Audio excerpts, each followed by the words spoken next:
बोधिसत्व रविदास जी ने करी है वो एक वैज्ञानिक कसौटी पर, क्योंकि वो बोधिसत्व रविदास जी जो थे वो बिल्कुल सत्यता का रास्ता बताते थे, सत्य बोलते थे, असत्यता पर उनका कोई भी कुछ नहीं था, और सत्य कहने वाला कभी झुकता नहीं है। वो किसी ने कहा है कि जान चली जाए कि सत्य का मार्ग नहीं जा सकता। ये सोच बोधिसत्व रविदास जी की रही है।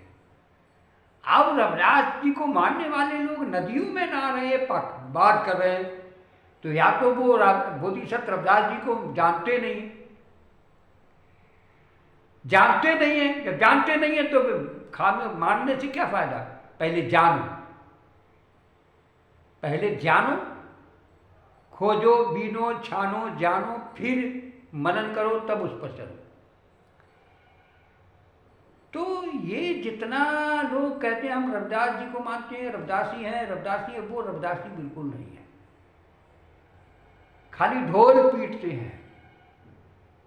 बोधिसत्व रविदास जी के फॉलोवर जब भी बन सकते हो जब उनके सिद्धांत पर चलोगे। बोधिसत्व रविदास जी ने कहीं पर पत्थर पूजा नहीं की है। बोधिसत्व रविदास जी ने कहीं गंगा में कभी स्नान नहीं किया है, नदी में नहीं नहाया। वो शीलवान थे, शीलों का पालन करते थे, और उनका नाम रविदास नहीं था, उनका नाम रैदास था। अब उनका नाम रैदास क्यों पड़ा? क्योंकि बोधिसत्व रैदास के पिताजी जो थे बौद्ध थे। उनके यहाँ एक भिक्षु आते थे, रेवत महास्थिविर, भदंत रेवत महास्थिविर थे, वो क्या थे। और जब उनके पुत्र का जन्म हुआ तब उस पुत्र का नाम अपने गुरु के नाम से जोड़ा। रेवत नाम था भंते जी का, तो उनके अपने बेटे का नाम उन्होंने रेवत से रैदास कर दिया, तो असली नाम उनका रैदास था। श्रोमणी का मतलब है जिसके अंदर ज्ञान की मणि होती है, उसे श्रोमणी कह सकते हो। जिसके अंदर ज्ञान की मणि नहीं होगी तो उसे क्या कहोगे? केवल बोधिसत्व रविदास जी को ही श्रोमणी कहा है, बाकी लोग तो लगाते रहे। अब रहा, लोग कहते हैं सनातन सनातन सनातन।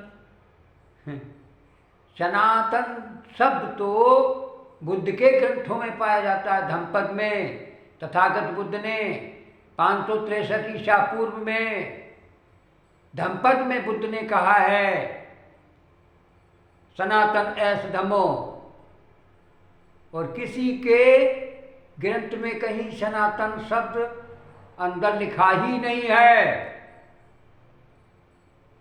तो ये तो सनातन की बात नहीं। सनातन बुद्ध धम्म को ही सनातन कहा, सनातन को ही बुद्ध धम्म कहा है। और बुद्ध का जो धम्म है वो वैज्ञानिक है, वो किसी परंपरा को फॉलो नहीं करता है। तो ये बात है मन चंगा कठौती में गंगा। नदी के नहाने से पाप दूर नहीं होते हैं। पाप दूर तो शील का पालन करो, दुष्कर्मों को त्यागो। बुद्ध ने कहा है सब पापस्याकड़ं कुशलस्व संपदा सचिद परियोदपनंगे तंग बुद्धानुशासन। सभी पापों को त्याग करके शील का पालन करो, बूढ़े माता पिता की सेवा करो, मानव कल्याण का कार्य करो, जो बुद्ध ने करा, जो सम्राट अशोक ने करा, जो बोधिसत्व बाबा साहब ने करा, तमाम लोगों ने करा। तो हमें बाबा साहब से सीखनी चाहिए, हमें बोधिसत्व रविदास जी से सीखनी चाहिए, हमें बोधिसत्व कबीर साहब से सीखनी चाहिए, हमें तथागत बुद्ध से सीखनी चाहिए। बोधिसत्व रविदास ने वैचारिक क्रांति की है, वैचारिक क्रांति की है, इसीलिए बोधिसत्व रविदास जी का कई जगह अपमान करने की कोशिश की, अपमान भी किया, उनको हत्या भी कर दी गई। अगर कोई ये कहे कि नहीं, तो उसका जवाब है कि आप कहते हैं कि उन्होंने सीना चीर के जनेऊ निकाल दिखाया, ये सब पाखंड है। किसी का सीना चीर दो, वो मर जाएगा, जिंदा नहीं रहेगा। तो इन्हीं शब्दों के साथ में सबके जीवन की मंगल कामनाएं करता हूँ। ये मेरा प्रश्न का उत्तर है कि शीलवान बनो, प्रज्ञावान बनो। किसी के नदी के नहाने से आपका मन पवित्र नहीं होगा, चित्त पवित्र नहीं होगा, तो जीवन पवित्र नहीं होगा। साधु साधु, आपका मंगल हो, कल्याण हो।